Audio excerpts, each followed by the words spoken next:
বিজয় সরকার গাইলেন, তুমি জানো না রে প্রিয়, তুমি মোর জীবনের সাথে। আর যেখানে বিজয় সরকারের গান না হয় সেই আসরটাই পরিপূর্ণতা লাভ করে না। বিজয় সরকার কি ছিল?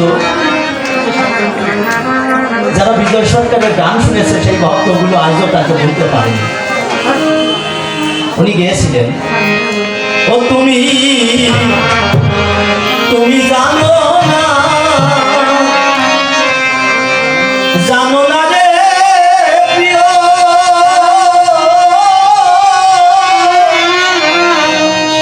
তুমি মোর জীবনে সাধনা, তুমি জানো না, জানো না রে প্রিয়,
মেনেছি তুমি বন্ধু আমার মন মানো না।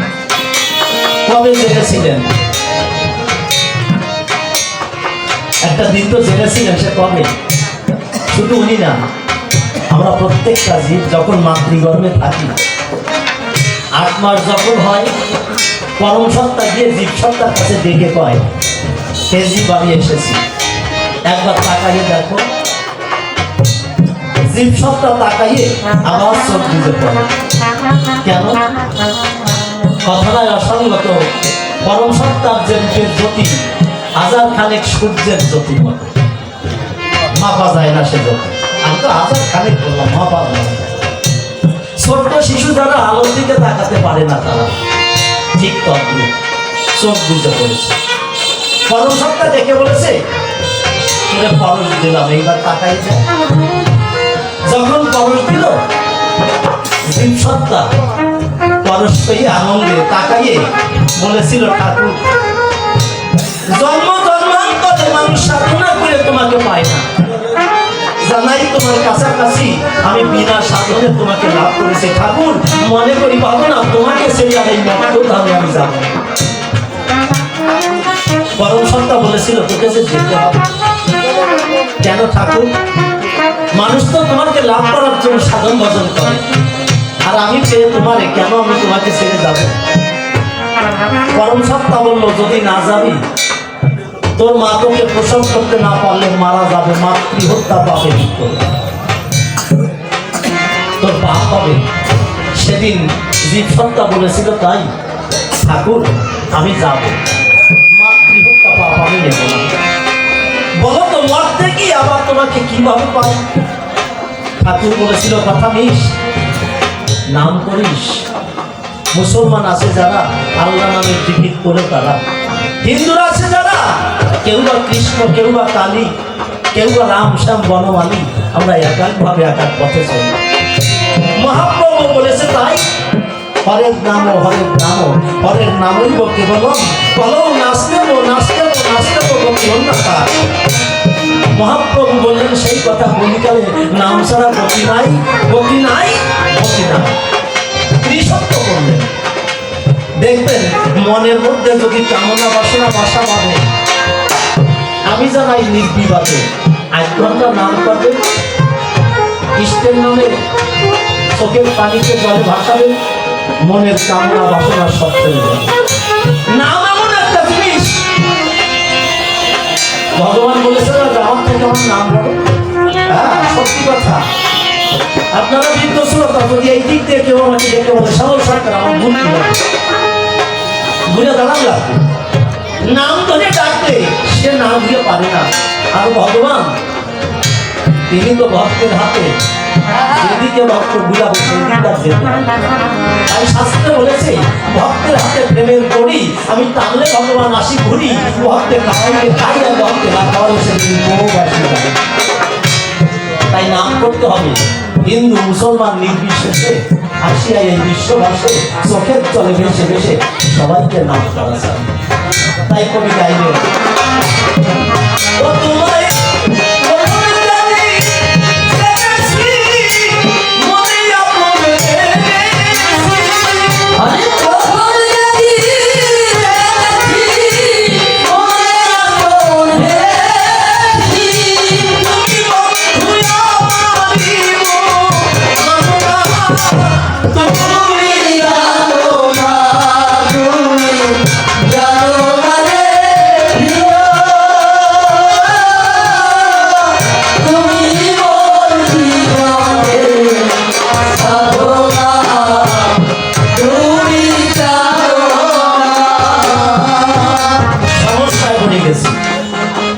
কি সমস্যা জানেন? একটু টোন দেন, কই বাবাজি কই, একটু টোন দিতে হবে, বেশটা বেশি হয়েছে, একটু টোন দেন।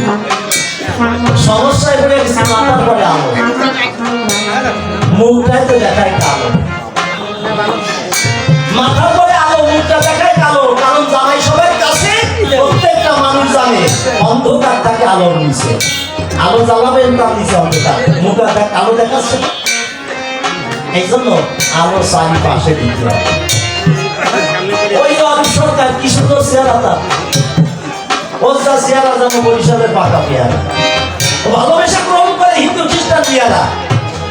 আর আমার যে চেহারা আলো আলোর নিচে, তাতে মনে হবে যে পালকি বোয়া পেয়ারা, কি কোন পেয়ারা, তাই না? এই জন্য আলো যদি কি করবো, আমার তো করার কিছু নাই। সবার মুখ ভালো আমি দেখতেছি, কিন্তু আমারটা ভালো দেখতেছি। এই ভুলকে সারতে হবে আস্তে আস্তে, এই ভুলকে সারতে হবে। যারা সাজা এদের বুঝতে হবে যে আলোটা চারিপাশে দিলে ফেসটা ভালো দেখায়, আলোর নিচে অন্ধকার। তাই ওই চলে গেলে আমায় ফেলে প্রিয়া গুলেই বুকে গেলে, একদিনও দেখিতে ফিরে এলে না।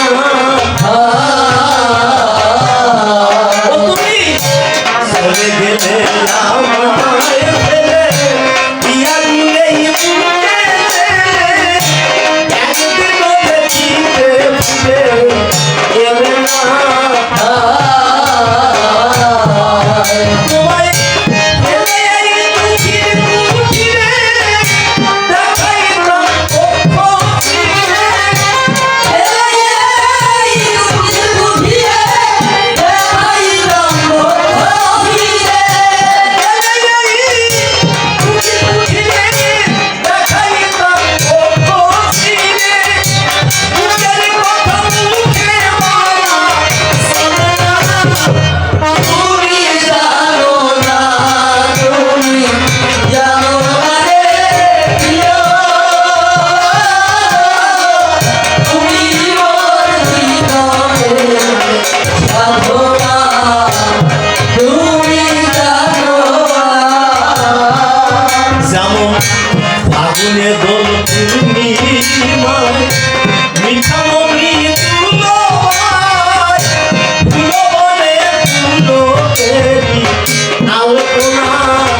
জয় ভগবান।